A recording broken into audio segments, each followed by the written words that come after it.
E agora eu recebo o meu amigo José Genuíno aí, todo animado. Você viu que resenha importante da Argentina, Genuíno, desse grande professor Oswaldo Codiola? Tudo Vi. bom, Genuíno?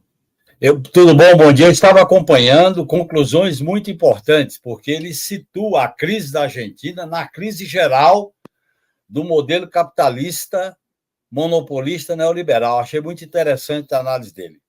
Muito interessante, e não é para subestimar, ele alertou aqui, né? Essa história de tráfico de crianças, de comércio de Nada. crianças, de órgãos.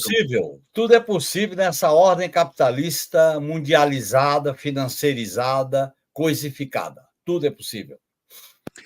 José Genuíno, aqui, deixa eu ver se ele tá deixando aqui um recado para mim. Me envie o link da gravação no YouTube. Claro, Codiola, vou enviar para você, sim, senhor. Já envio para você nesse minuto. Genuíno, deixa eu aqui colocar a legenda para todo mundo nos acompanhar aqui. Estamos em TV aberta mais uma vez, pedindo para vocês. Coloquei aqui o clipe do like, né? Deem um like na nossa transmissão, compartilhem esse conteúdo, porque a gente leva informação, liberdade, espírito crítico para todas as frentes democráticas do YouTube brasileiro. Genuíno, finalmente, vamos trazer agora a pauta brasileira, né? Depois a gente pode passar pela Argentina mais um pouquinho, mas o pessoal que está ávido para saber, hoje foi divulgado que o Lula realmente já se decidiu com relação ao STF e à PGR. Para o STF vai Flávio Dino e para a PGR vai o Paulo Gonet, a quem você várias vezes aqui, inclusive comigo, deixou várias críticas. Queria que você começasse comentando. Vamos falar do Dino um pouquinho, que acho que é uma notícia um pouco melhor. Mas eu gostaria de começar lamentando. Eu lamentando porque a indicação do Gonet, que é um conservador, um direitista, juramentado, assumido, nunca negou essa condição, ele representa um acordo do governo Lula com o Supremo Tribunal Federal. Um acordo que eu acho equivocado. Eu acho que o governo tinha várias opções. Eu defendia um nome, que era o Antônio Carlos Bigonha, não foi considerado. Se tudo indica, como tudo está indicando, que vai indicar o Gonet, eu acho que é um governo progressista, indica um conservador para a PGR, um PGR de confiança de ministro do Supremo, de alguns ministros do Supremo que têm força. Nós já conhecemos isso, Conte. Nós conhecemos isso com o Antônio Fernando, quando foi indicado, e foi o que fez a denúncia do Mensalão. Nós conhecemos isso com Gurgel, que foi o autor da nossa condenação no Mensalão, e conhecemos isso com o Janot. Portanto, são 3 indicações trágicas para a história da democracia brasileira. Portanto, eu quero deixar clara a minha posição, que o governo tinha outras opções de pessoas que têm história, têm perfil. Não é para fazer governo, é para defender os princípios gerais da democracia, os valores da sociedade, os valores de um governo progressista. Então, eu sou contrário, eu critico essa indicação, não está confirmada, enquanto não for, ela não está confirmada, mas Fica tudo sempre indica. ali com um fio de esperança. Ô, Genuíno, deixa eu aproveitar e perguntar para você o seguinte: por que você acha que o Lula, que tem o compromisso, enfim, com os princípios democráticos, como nós conhecemos, claro que ele tem também que dar conta de uma certa engenharia política do governo, mas por que você acha que ele é levado a indicar o Gonet? Quer dizer, seria porque parece que ele gostou da conversa e tal. Seria uma escolha de cunho intuitivo, pessoal? Olha, eu acho que não. Eu acho que nas escolhas institucionais do governo Lula, aconteceu isso com o ministro da Defesa, o Zé Múcio, aconteceu isso com a questão do GSI, que quase deu problema para o governo com o G. Dias, depois veio o general Amaro. Está acontecendo isso com a PGR, e aconteceu isso no caráter pessoal, quando ele indicou o Zanin, entendia. Mas o presidente da República não indica por intuição pessoal, ele indica pensando no país, no futuro, porque são cargos que têm durabilidade, além do mandato presidencial. Eu acho que as indicações, a maioria das indicações que o Lula fez no Supremo, a maioria, não em todas, não são recomendáveis no Lula 1 e 2, para ser claro. Certo? Os dois PGR eu já critiquei aqui. Portanto, o Lula, ele se considera que é o representante da esquerda e ele indica lideranças à direita porque ele é à esquerda. Então, eu acho que é uma maneira dele tratar a negociação com representantes, com figuras da direita. Eu acho que é um equívoco. Eu divido respeitosamente. Como eu dividi no passado, que eu não falava porque era presidente do PT. Agora, não. Eu sou militante do PT e dou apoio crítico ao governo. E estou fazendo essa aqui, até porque a gente viveu essa experiência, né? A gente viveu. Quer dizer, nós vivemos a experiência de seguir lista tríplice.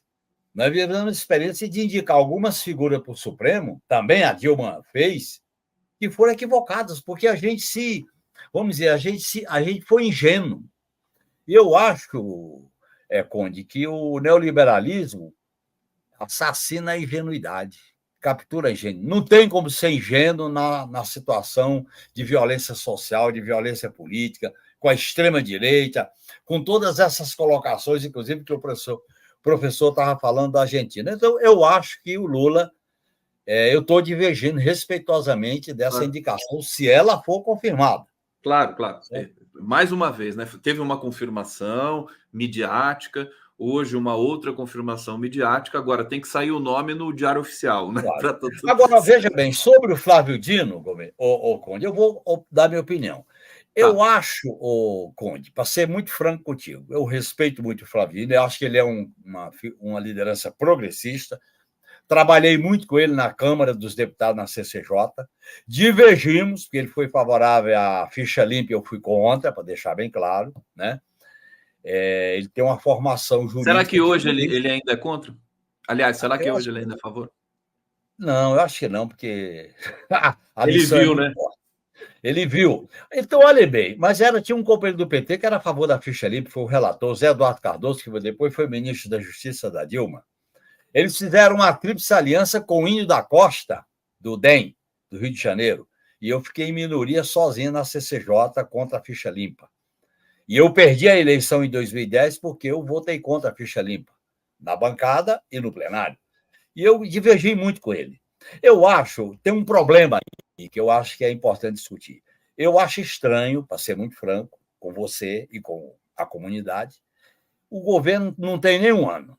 Duas autoridades principais do governo na área da justiça estão querendo ir para o Supremo, o Flávio Dino e o Messias.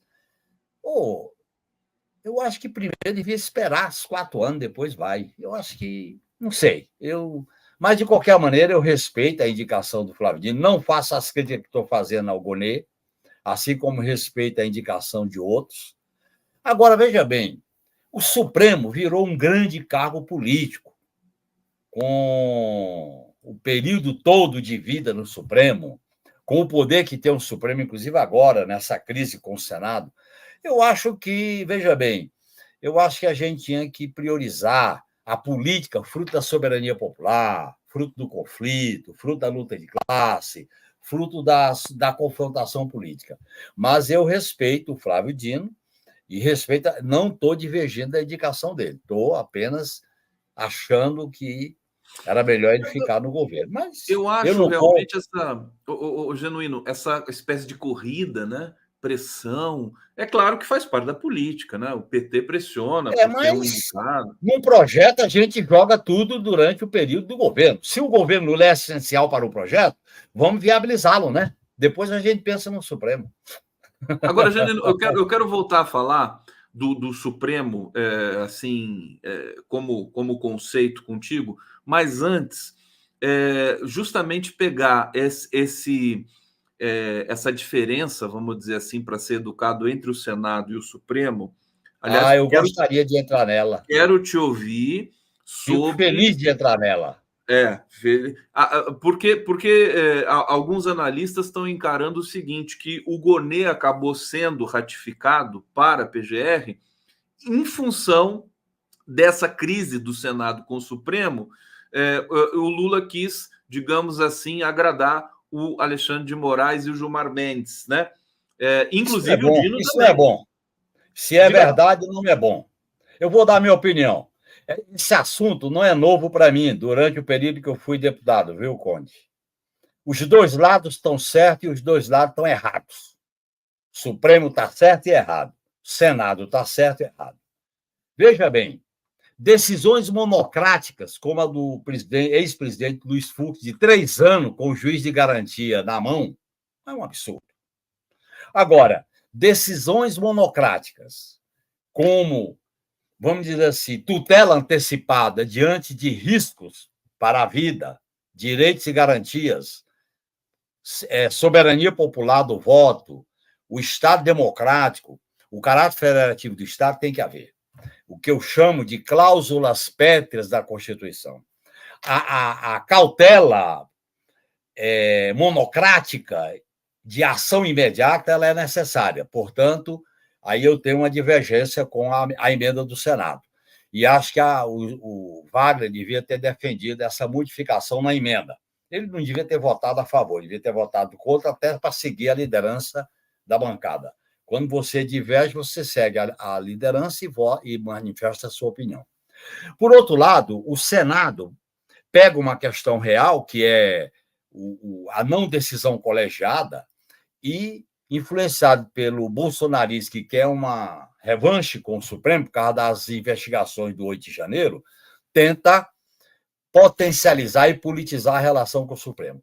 O que faltou aí, Conde? Faltou política, faltou uma saída política. Qual é a saída que eu proponho no debate aqui? É o seguinte: vamos defender decisões monocráticas cautelares com ação imediata quando se tratar de direitos e garantias. O direito à vida no Covid, habeas corpus, soltura, a sequestro da poupança, como aconteceu com o Collor.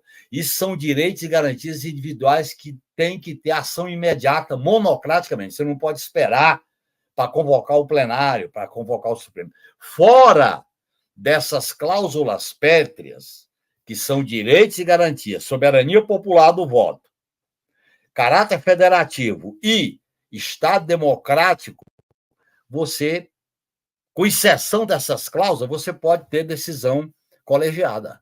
Aí você tem um limite. Qual é o limite que eu defendo? O limite que eu defendo são os valores essenciais da democracia, Conde. Os valores essenciais da democracia são basicamente 3. Primeiro, soberania popular, que o poder emana do povo. 2, os direitos individuais e sociais e coletivos são cláusula pétrea da democracia. Ninguém pode mexer nos direitos, até porque, se mexer, se permite o direito à rebelião e à desobediência civil. Terceiro, rigoroso processo de procedimento. Os procedimentos não podem ser alterados como fizeram com o impeachment da Dilma, como o Bolsonaro tentou fazer contra o Supremo. São essas 3 coisas que têm que ser preservadas. A questão financeira, a questão administrativa, a questão de leis, de emenda constitucional, em outras áreas você deve exigir decisão colegiada, convoca o plenário, porque assim como o Senado pega uma causa justa, o Supremo também está muito arrogante. Aquela fala do Gilmar, aquela fala do Alexandre, não é para o ministro, né, Conde? Aqui para nós. Covarde. Eu também achei isso, não viu? Temos medo, que é isso? No Brasil, nós criamos um erro. Os ministros do Supremo são comentaristas, dão opinião, dão entrevista, não dá. Ministro fala nos autos. Aliás, Conde, eu vou te dar uma informação aqui. Quando eu era deputado federal, no governo de Fernando Henrique Cardoso, o Fernando Henrique Cardoso mandou uma emenda constitucional proibindo o juiz de opinar fora dos autos. A bancada do PT chamou a lei da mordaça e derrotou isso aí. A bancada do PT errou e o Fernando Henrique Cardoso estava certo. Juiz fala nos autos. Não fica dando entrevista, não fica dando opinião, não fica dando recomendação. Não é. Até porque, Conde, o poder majoritário é do Senado, da Câmara e do Executivo, que são eleitos. O poder judiciário é contra-majoritário. Ele é para navegar contra a maré. Até porque ele é produto do concurso, provas e títulos. Então, não é para ele não é eleito. O legislativo é eleito. O executivo é eleito, então são majoritários, o Supremo é contra-majoritário. Eu acho que está faltando um equilíbrio. Para terminar, Conde, nós estamos sofrendo o desarranjo institucional. Quando nasceu o desarranjo institucional? No golpe de 2016. Quando se dá cavalo de pau na democracia, sai de baixo. Deram o cavalo de pau na democracia e está difícil consertar. Nós vamos ter que fazer uma mudança profunda na Constituição de 88 para retomar o devido processo constitucional de autonomia, harmonia e independência dos poderes. Gostei da imagem do Genuíno de desarranjo institucional, né? A impressão realmente é essa, né? Olha só, Genuíno, vou para o bate-papo para trazer aqui a repercussão com os nossos internautas. Maria Lu, lindíssima aqui, está dizendo: Genuíno, eu te amo. Você é um camarada muito especial. Muito obrigado. Tá aí, todo o carinho para o Genuíno aqui. Roberto Henrique: Genuíno é um homem probo e de vida simples que foi sacaneado pela justiça. Sabe o que está falando? Tá aqui o Roberto Henrique, que é de Campos de Goytacazes. Eliana Souza: Genuíno tem que ser ouvido, ele é a nossa voz. Marisa Neves: Genuíno sempre preciso, super concordo. Neuza Santos: bom dia, amigo Conde, estou com saudades, vim aqui deixar meu like, um beijo, um abraço, obrigado, querida. Edson Antunes: Genuíno, nessa iminência do Dino virar ministro do STF, qual nome seria bom para o Ministério da Justiça? Quer falar, Genuíno? Eu quero dizer que o governo devia aproveitar essa situação para criar o Ministério da Segurança Pública. Você sabe que o Ministério da Segurança Pública não foi criado até agora porque o Flávio Dino ele tem uma concepção de não desmembrar a segurança pública da justiça. Eu acho que tem que criar o Ministério da Segurança Pública. A segurança pública, Conde, está gerando a maior crise de insegurança das pessoas. Todo fim de semana está aí o noticiário de morte, feminicídio, assassinato, milícia, quadrilha, crime organizado. É necessário um sistema único de segurança pública, com uma autoridade civil, com uma ação combinada entre União, estados e municípios, com investimento através do Fundo da Segurança Pública, criando uma Guarda Nacional, como existe nos Estados Unidos, como existe em outros países, para que as Forças Armadas não sejam utilizadas nessa GLO envergonhada. Então, eu defendo que o governo crie o Ministério da Segurança Pública. Eu não vou sugerir nome, até porque não é bom fulanizar. Eu acho que existem vários nomes, o governo pode examinar várias alternativas, mas eu sugiro que o Lula crie o Ministério da Segurança Pública. Você teria o Ministério da Justiça e o da Segurança Pública. Alguns interlocutores do governo dizem que criar o Ministério da Segurança Pública poderia trazer para o governo toda a crise de segurança que o país vive. Ou seja, a crise sai dos estados e vai para o governo. O que você acha dessa? Eu discordo. Eu vou dar uma informação. Em 2002, quando Lula foi candidato a presidente da República, o Instituto Lula elaborou no programa do Lula um caderno que eu vou mostrar para você aqui. Opa! Genuíno mostra tudo aqui nessa biblioteca dele. Você está lendo aí, ó. Segurança para o Brasil. Projeto de Segurança Pública para o Brasil. Aqui era um projeto de criar o SUSP, Sistema Único de Segurança Pública. Você tem a União, estados e municípios. Essa ideia de que botaria no colo do governo é equivocada. Botaram agora. O governo federal não pode ficar assistindo a barbaridade e não agir. Ele tem que agir. Ele vai agir com que instrumento? Não tem instrumento legal. A Força Nacional de Segurança Pública não vale nada, porque ela foi criada por decreto. Aí utiliza as Forças Armadas, que é um grande equívoco. As polícias militares alcançam autonomia perante os governadores. E você não tem um sistema de cooperação. Conte, nas políticas públicas dos entes federados, como é a saúde, você tem que criar um compartilhamento. Estado, município e União. Isso tinha que ser na segurança pública, o que é a competência do Estado, do município e da União, através da segurança pública. Tem a Polícia Federal, teria a Guarda Nacional, chamaria o Ministério Público para fazer o controle da atividade policial, que é a tarefa constitucional do Ministério Público, e convocaria numa aliança aí sim com o Supremo, em vez de fazer converscote à noite, em vez de ficar discutindo nomeação de procurador-geral, chamar o Supremo para fazer, com o Poder Judiciário, um grande mutirão nas cadeias para tirar jovens negros e pobres que estão nas cadeias sem pena, ou com prisão preventiva, ou então com pena cumprida e não pode sair. Tem que fazer um abolicionismo penal no sistema penitenciário. E aí, veja bem, você trata a questão da segurança pública de maneira global, de maneira sistêmica. Não adianta o governo dizer, não, deixa para os governadores. O Lula diz, é dos governadores. Aí estoura a crise do Rio de Janeiro, chama o governador, não vai? Quem? Chama quem? Chama quem? Chama quem? Esse é o problema. Aí o governador lá do Rio de Janeiro chamava o quê? GLO para o Morro do Alemão, deu no que deu. Errado.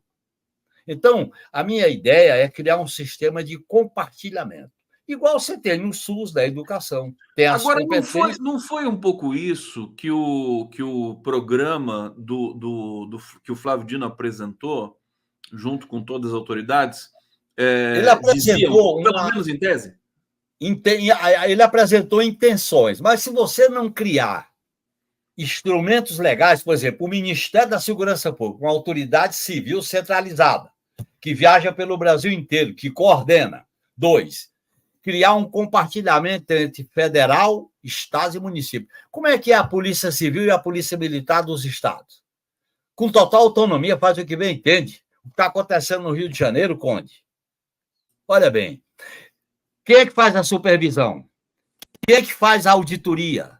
Quem é que faz o controle? Ministério Público entra em ação, porque é pela Constituição o Ministério Público que controla a atividade policial. Como é que uma policial é morta na porta da sua casa, vira uma notícia nacional e não há uma investigação por parte do Ministério Público? Nós não podemos ficar só reagindo, Cone. Nós estamos só reagindo. Vem uma tragédia, vem uma ação.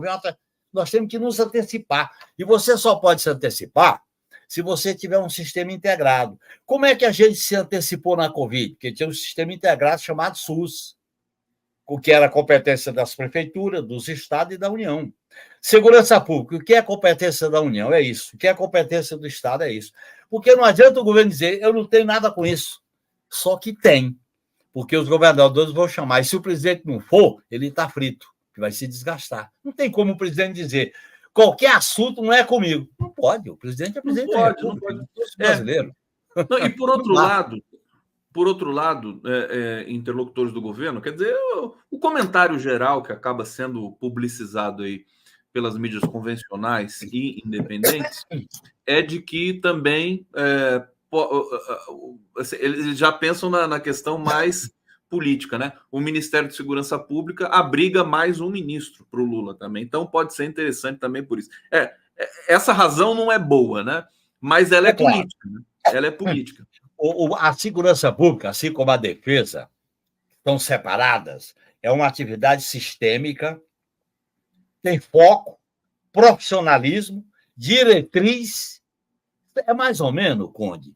Justiça, defesa, Itamaraty, segurança pública é carreira de Estado. Você não bota para negociar. Você bota os mais competentes para mandar, para orientar e para ser cobrado. E o presidente vai com cabresto curto.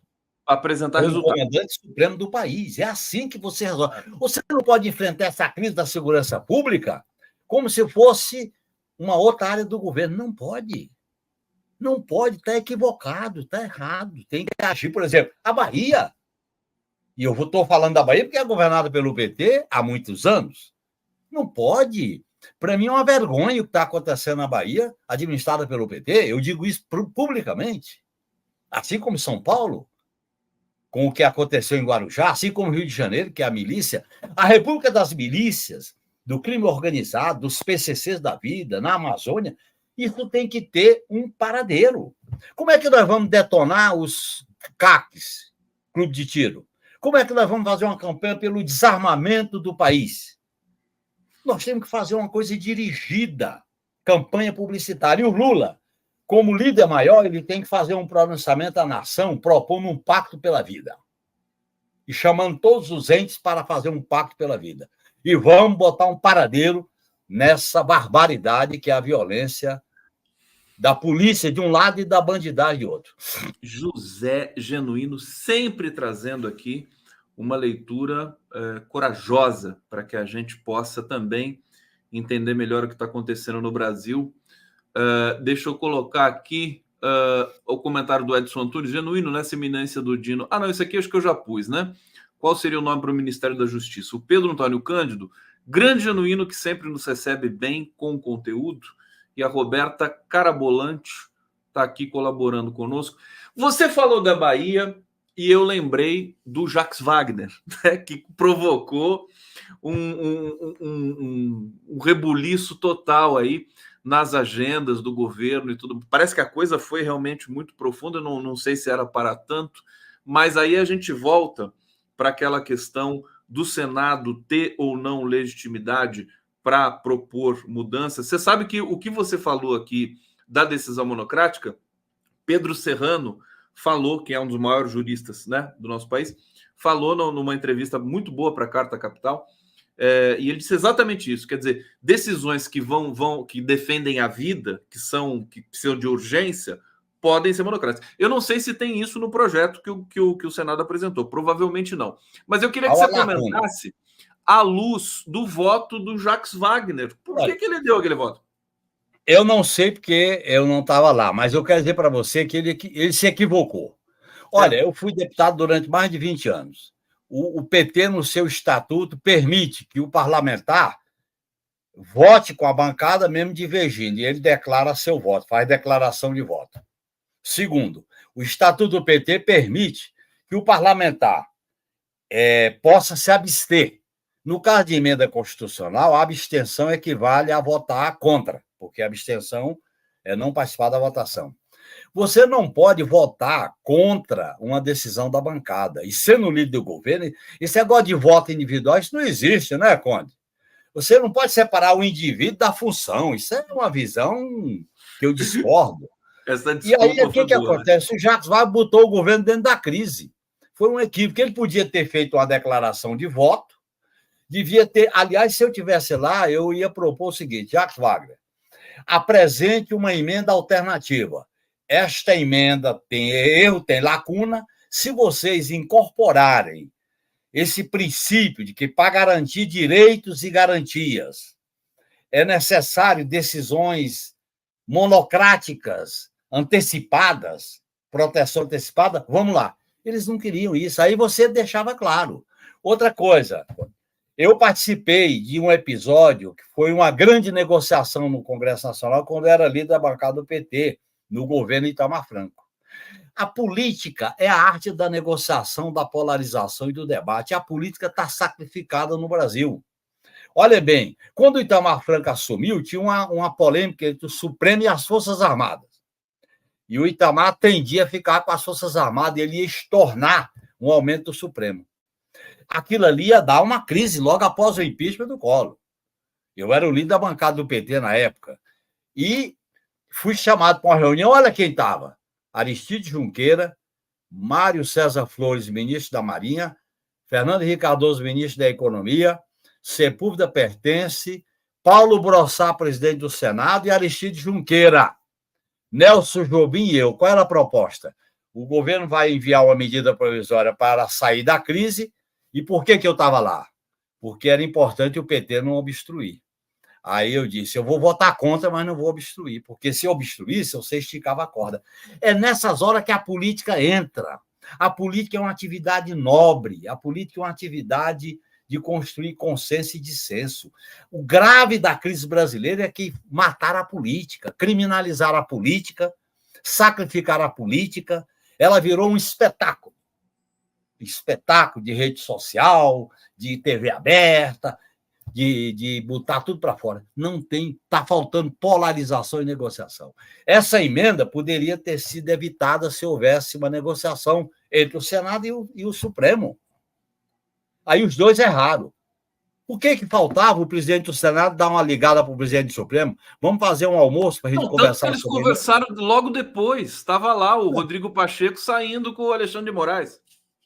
Mas depois do leite derramado, né? Depois tem que ser antes do leite derramado, né? Esse episódio que eu te falei aí foi antes do leite derramado. Eu participei de várias negociações como oposição que você faz acordo de procedimento ou acordo de mérito. O Jacques Wagner se equivocou. Primeiro que não pode separar voto individual com o líder do governo. Deixa eu só explicar, então, só para fazer aqui né, o Jacques Wagner não está aqui para falar, porque uma das coisas que foram ali alegadas pelo entorno do senador Jacques Wagner, supostamente ditas por ele, né, é que ele estava de olho nas futuras aprovações que o Senado poderia dar ou não dar para matérias do governo, que ele tinha que dar uma sinalização, né, de que ele tem boa vontade também com as matérias do Senado, sabe? Reforma tributária e não sei o quê e tudo mais. Isso para você significa realmente uma justificativa? É uma justificativa meia. Ele podia ter dito o seguinte: olha, eu tenho boa vontade com a emenda, eu argumento que sou favorável a ela, sou favorável à emenda no mérito, mas o meu voto não posso votar nela. Mas eu tenho compreensão, entendo as razões, ele fazia uma média com a maioria. E se ele, o Genuíno, desculpa te interromper mais uma vez, mas se ele não votasse, ela não seria aprovada, porque ele levou uns 3 votos para lá. Aí o que acontecia? Forçava uma negociação. Qual é o risco que nós estamos correndo, Conde? O Supremo Tribunal Federal, com a aprovação do Procurador-Geral da República, aceitar o parecer que é uma emenda inconstitucional, que eu acho que é um equívoco, é constitucional, sim. Aí há uma queda de braço do Senado. Nessa queda de braço do Senado, nós vamos para uma crise institucional. Esse é o risco. Nós temos que evitar o estouro da boiada. Os bolsonaristas estão chutando o pau da barraca porque eles não têm o que perder, os bolsonaristas do Senado. Agora, o Supremo também não pode dar uma de arrogante e dizer ou é nós ou sem nós não dá. Não pode.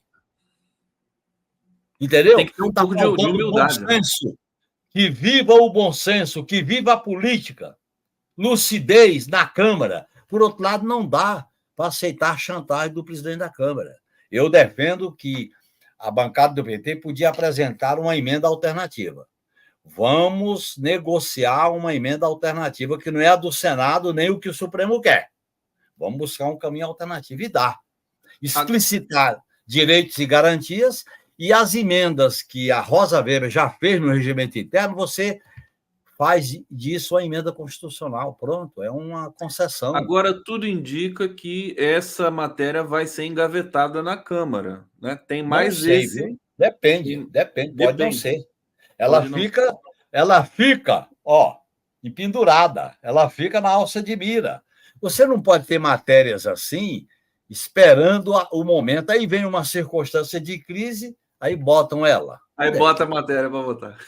Foi o que aconteceu agora. Olha bem, não aconteceu agora assim? Estava tudo calmo, aí botaram. Não pode, a gente não pode esperar o estouro da boiada. Você sabe, viu, Conde? Eu usava uma expressão na Câmara. Quando você tem fio de escapado, você tem que evitar o curto-circuito. Nós estamos vivendo uma era de fio de escapado. Os poderes estão se relacionando de maneira equivocada. Os vários filtros de escapado, qualquer hora dá curto-circuito. Por quê?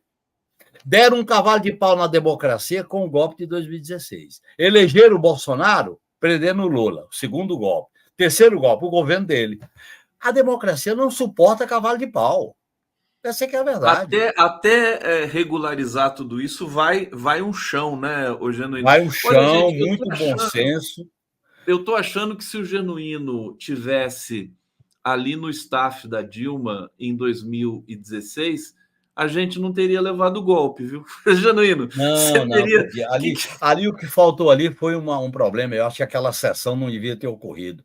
O Conde, eu vivi muita experiência na Câmara. Você sabe que nós tivemos que barrar sessão, barrar fisicamente sessão. Fisicamente, eu sei. Fisicamente. Esta sessão não pode ocorrer porque ela é ilegal. Ponto final. Sim. Esta aqui nós vamos disputar no gogó. A outra a gente disputa no braço. Você acha que a sessão do impeachment tinha que ser... Não devia ter ocorrido. Só se passar por cima do corpo. Dentro da Câmara. Apita dentro. Uma vez nós barramos uma sessão com 50 apitos de de juiz de futebol apitando. O cara abria o microfone e a gente apitava. 50 apitos.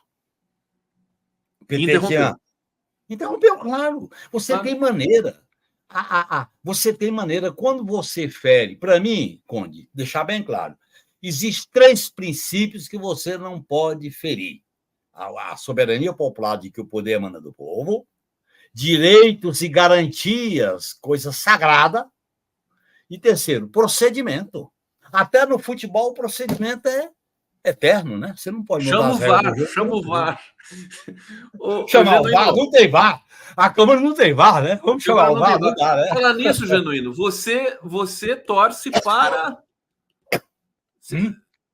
Qual time que você torce? Corinthians. Você é corintiano, claro. Eu fiquei na dúvida aqui, não. E eu virei corintiano porque o Corinthians, a Gaviões da Fiel, me deu o meu segundo alvará de soltura. Mas você não foi sempre corintiano?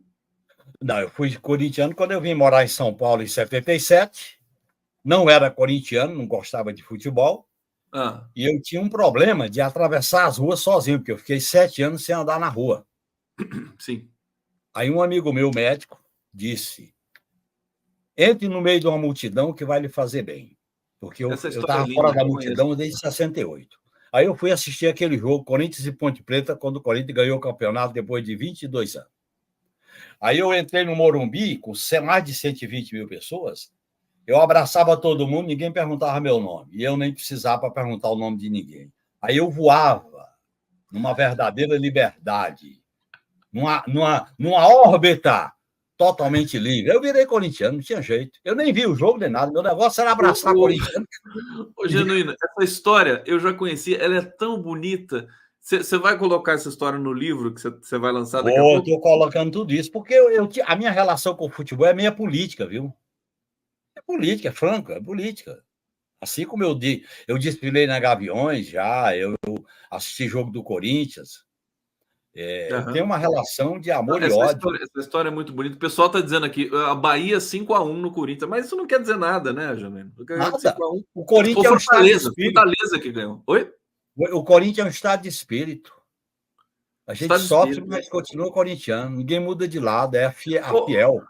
Ô, Genuíno, para gente fechar aqui, eu quero te perguntar o seguinte. A futura chanceler do Javier Milei veio para o Brasil, se encontrou com o Mauro Vieira, parecia que o Massa tinha ganho, né? Tu troca de elogios e de rasgações de seda aqui e ali, mudou? Quer dizer, e essa história do Milei convidar o Lula para ir para a posse dele? Olha, ele já convidou o inominável, que é protofascista, o Bolsonaro. Ele já convidou. Vai lá uma comitiva e ele fez uma deferência ao presidente derrotado. Eu acho que ele está... Eu gostei muito da entrevista aí, porque algumas coisas ele vai mudar, outras coisas ele vai executar. Ele está vendo que a Argentina não pode ficar isolada nem do Brasil, nem da América Latina, nem do mundo. Ele vai fazer média.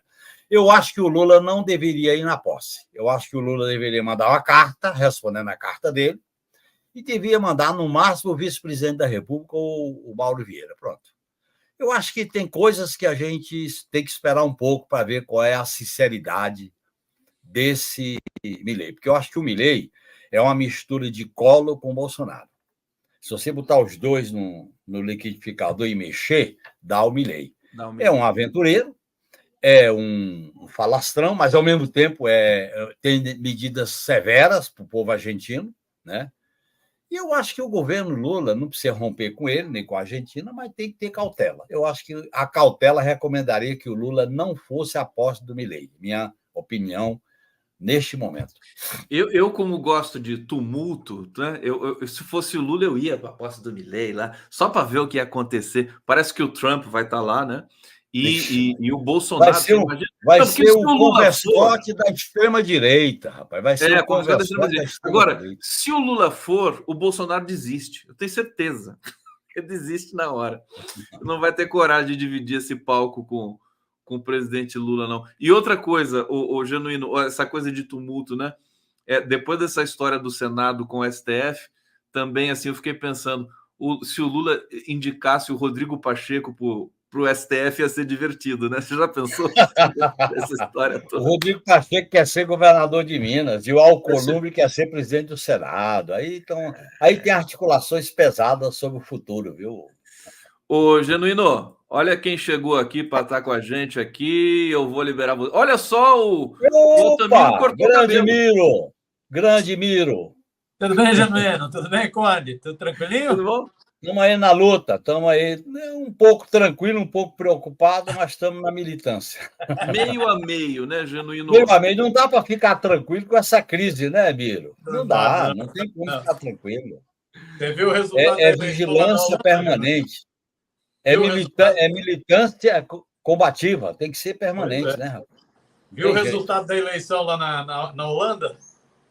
Pois é, olha bem, a direitona braba, a direita extremada. Esse é o problema. A direita veio para ficar, porque ela é uma necessidade do capitalismo neoliberal. Ela é produto desse modelo neoliberal de capitalismo.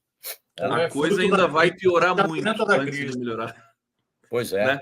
Para ser realista. Genuíno, obrigado, querido. Muito obrigado, Conde, muito obrigado. Um grande abraço, Biro. Boa live aí. Ô, Genuíno, marca aí na tua agenda. Marca aí na tua agenda, Conde também marca na agenda. Que dia que é? O segundo sábado, agora de dezembro, festa de final do ano do Barão do Tararé. Eu sirvo a cachaça. Segundo sábado é dia 9 ou dia 10?